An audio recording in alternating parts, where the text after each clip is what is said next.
एजीच्या ओपिनियनाप्रमाणे आणि सुप्रीम कोर्टान आत्तां जी वर्डीक दिल्या वेगवेगळी ओके त्याच्या प्रमाणे आमकां एक्चुली आत्तां इलेक्शन जर घेवपाक गेले जाल्यार ते विदावट OBC रिजर्वेशन इलेक्शन्स घेवचे पडटा. आमकां तशें घेवपाचें ना. OBC वाल्यांक रिजर्वेशन दिवपाक जाय. आमकांय खबर आसा 27% OBC भाव आमचे असल्या कारणान तांकां रिजर्वेशन दिवपाची गरज आसा.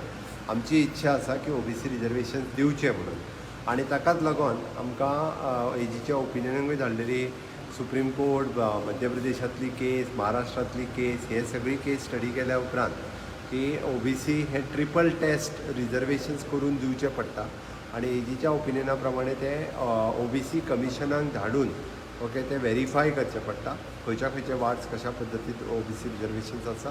त्या खातीर आमी इलेक्शन्स ॲट प्रेझेंट ॲटलिस्ट आमकां सुरवातीच्या घडीक स्टेट इलेक्शन कमिशनाक आमी रिकमेंड करतले that right is the state election commission. आमकां त्या खातीर आमी इलेक्शन पोस्टपोन करता आमी म्हणूंक शकना. आमी रिकमेंड करता की आमकां OBC रिजर्वेशन दिवपाक जाय. त्या खातीर आमकां थोडो टायम दिवचो की OBC कमिशना कडेन धाडून ट्रिपल टेस्ट व्हेरीफाय करून OBC रिजर्वेशन दिवपा खातीर आमी OBC कमिशना कडेन फायल रिकमेंड करता आनी जेणे करून तेंच्यांनी सगळें परत एकदां स्टडी करून आमकां ताजो रिपोर्ट सबमीट करचो. तो रिपोर्ट आमी स्टेट इलेक्शन कमिशनाक धाडटले. Then state election commission will elections घेवपाचें रिकमेंड करतले. आतांय हें सगळें आमी स्टेट इलेक्शन कमिशना कडेन धाडटा so that state election commission will take the decision.